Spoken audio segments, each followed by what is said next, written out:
ሰላም ሰላም ውድ የሀገሬ ልጆች እንዴት ናችሁ? ሰላም ናችሁ ወይ? እኔ ደህና ነኝ፣ እግዚአብሔር ይመስገን። እናንተ እንዴት ናችሁ? ሁሉም ሰላም? እኔ ጋር ሁሉም ሰላም፣ ሁሉም መልካም ነው። እናንተ ጋር ሁሉም ሰላም፣ ሁሉም መልካም? ውድ እህቶቼ ቻናሉ ስትጀምሩ ላይክ፣ ሼር፣ ሰብስክራይብ እያደረጋችሁ ቪዲዮን ላይክ፣ ሼር፣ ሰብስክራይብ አድርጉ፣ አበረታቱኝ። አጠገቤ እንዲቆሙ ተስፋ አለኝ ወገኖቼ፣ አበረታቱኝ። ወደ ሌላ ጉዳይ ሲገባ አንድ እህታችን ሳውዲ አረቢያ እንደ ማንኛውም ሰው እሰራለሁ ብላ እሰራለሁ፣ እለወጣለሁ፣ ቤተሰቦችን እለውጣለሁ፣ ራሴንም እለውጣለሁ ብላ ወደ ስደት ሄደች። ወደ ስደት በሄደችው በአመቱ ሌላ ነገር አጋጠማት።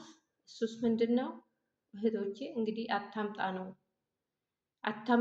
ከመጣሙ እንግዲህ ፈጣሪ እንደምንም ብሎ ሰውን ያወጣል እንጂ አታምጣ ነው። ማንም የሚደርስለት ወገን ማናችንም ቢሆን በሰው ሀገር የሚደርስልን ፈጣሪ ብቻ ነው እንጂ አሁን እሷ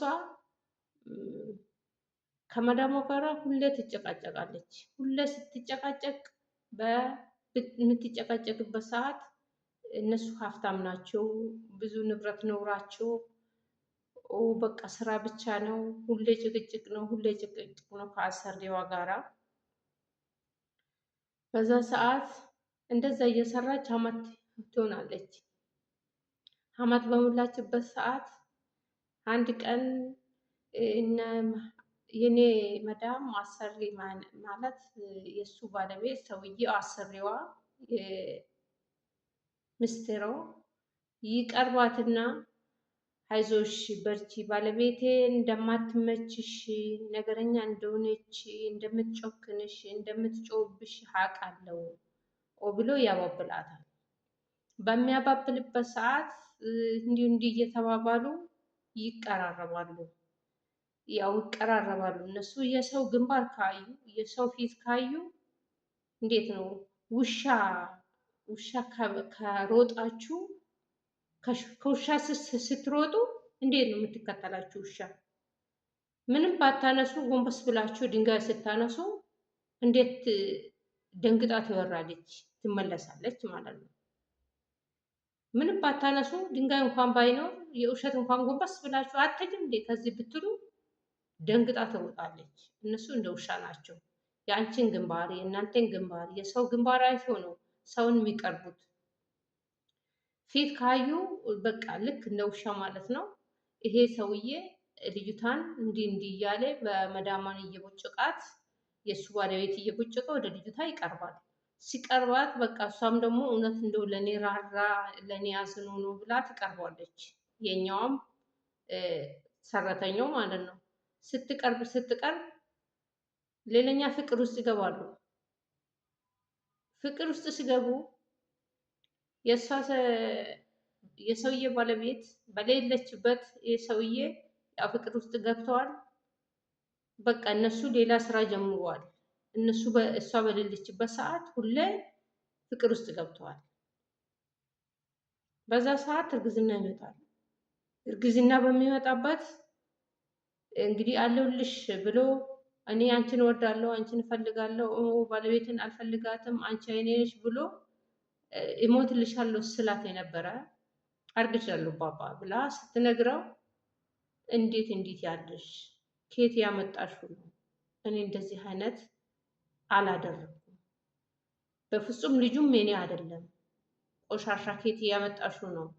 ከየትም አምጥተሽ አርግዘሽ መተሽ ያንተ ነው አትበይ ብሎ ይላታል። ከዛ እንደዛ በሚልበት ሰዓት ልጅቷም ቅስማ ሰብርልና ምን ላድርግ በቃ የምታደርገውን ታጣለች። እንዲህ እየተባለች 3 ወር ሆነች። እናትየውም አወቀች፣ የሰውዬ ባለቤትየው ማለት ነው። የሰውዬ ባለቤቱም ስታቅ እንዴት ትዳር ውስጥ ገብታችሁ እንዴት ታደርጋላችሁ በማለት 1 2 ይመጣል። እሱ ደግሞ ምንም እኔ ከኔ አይደለም ብሎ ይክዳል። ክደቱ ቀጠለ። እሷም ደግሞ ለቅሷን እሷ ፊትም ባታለቅስ ለቅሶዋን ቀጠለች። ከዛ መጨረሻ ላይ ፖሊስ መጣ። ጭራሽም ፖሊስ መጣ። ፖሊስ ሲመጣ ከሰሰችው። በፖሊስ እንዴት የዳሪ መሀል ገብታ ብላ ከሰሰችው። ስትከስ ፖሊሱ ይዛት ወደ እስር ቤት ይወስዳታል፣ እሷን ማለት ነው። ወደ እስር ቤት ከገባች 3 ወር ሆነች። 6 ወር ሆነዋል አንድ ላይ ማለት ነው። 6 ወር በምትሆንበት ሌላ ጉዳይ ነው ያየሁት። እዛ ውስጥ የእኛ ወገኖች ኢትዮጵያኖች ግማሹ ወልደው ግማሹ እንደኔ ሳያውቁ ተደፍሮ አርግዘው የታሰሩት ብቻ ነው ያሉት። አንድ እህቴ እንዳታለቅሽ፣ ለቅሶ ምንም ጥቅም የለም፣ ይልቁስ ልጅሽን ለማዳን ደፍር ማለት አለብሽ ብላ ስታባብላኝ ከረመች። ከዛም በኋላ እኔም እነሱን አይቼ ጠንከር አልኩት። ከዛም በኋላ ከ6 ወር ሲሆነኝ ታስሬ ከ3 ወር በኋላ መዳሜ መታ ይቅርታ አለችኝ። ይቅርታ ስትለኝ እኔ የእሷ ይቅርታ ምንም ውስጤ አልገባም። ባለቤቴ ልጅ እንደማይወልድ ነበረ፣ ግን ሆኖ ከአንቺ አግኝተዋልና እኔ ልጁን አሳድጋለሁ፣ ይቅርታ አድርግልኝና ልጁን እፈልጋለሁ፣ ወልደሽ እንድሰጭኝ ፈርምሽ ወደ ሀገርሽ እንድትገቢ፣ አለዛ ደግሞ እዚህ እስር ቤት ትበሰብሻለሽ፣ እዚህ ትቆያለሽ ብለው እንዳሉኝ፣ እኔ ደግሞ ልጄን አልሰጥም፣ ወልጄ ሳላይ ልጄን ደግሞ ለልጄ ብዬ ነው ብዙ ነገር የሆንኩትና ልጄን አልሰጥም ብዬ እምቢ አልኩት። ስልኩን ዘግቼ ሄድኩ። እሷ መስታወቶች ስትቀጠቅጥ ነበረ፣ እኔ እምቢ ብዬ ገባሁ። ከዛ ወልጄ ሆስፒታል ገብቼ የሳውዲ አረቢያ ሆስፒታል ገብቼ ወልጄ እዛም ድጋሜ መጡ። ፖሊስ ይዞ ሲመጡ አጋጣሚ ሆና ነርስ የኛ ኢትዮጵያ ነበረች። እሷ ሁሉንም አመለከተች። ስለ ልጅነት ደህንነትን ሁሉንም እሷ አመለከተችኝ። በሷ ብርታት ልጄንም ወልጄ አቅፌ ስሜ በስነ ስርዓት ክብሬን ይዤው ልጄንም ይዤ ወደ ሀገሬ ገብቻለሁ ብላለች። ይህም ደስታ ነው። ግን የወጣንበትን እንግዲህ ፈጣሪ አልፈቀደም። ሰርቼ አገኛለሁ፣ ሰርቼ እለወጣለሁ ብላ ነው የወጣችው። ማንኛችን ቢሆን ማንም ቢሆን እንዲህ አይነትም አጋጥም። ይሄ እንደዚህ አይነት ክስተት ከዚህ የበለጠም አለ። በእርግጥ ከዚህ የበለጠም አለ። ስንቶቹ እጅ ተቆርጠው እግር ተቆርጠው አካላት ጎደሎ የሚሆኑት ሆኖ ወደ ሀገራቸው የሚገቡት አሉ። ልጅ ደግሞ ምንም ማለት አይደለም። ግን እንደዚህ አይነት ፊት አትስጡ። ከሆነ በኋላ ደግሞ እንደዚህ ለዚህ አትድረሱ እህቶቼ። እኔ እንጃ ከዚህ ለዚህ ለእርግዝና ድረስ ስትደርሱ ራስን እለውጣለሁ ራስን ይቀይራለሁ ብሎ መቶ ሰው እንደዚህ አይነት ሲደረግ በጣም ያማል።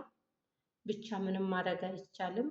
እኔም ደግሞ ከአንድ እህቴ እንደሰማሁት ነው እና ይሄንን ግን ጥንቃቄ አድርጉ። እንዲህ ነገር ማድረግ የሌለባችሁ ነው። እርግዝና በሀገራችሁ እንጂ በሰው ሀገር ብዙ ስቃይ ነው ያለ። ወገኖቼ ጥንቃቄ አድርጉ። በተረፈ ሰላም አሉ። መልካም ቀን። ፈጣሪ ከእናንተ ጋር ይሁን። ቪዲዮውን ላይክ፣ ሼር፣ ሰብስክራይብ አድርጉ። አበረታቱኝ። ሰላም ቆዩ። መልካም ቆይታ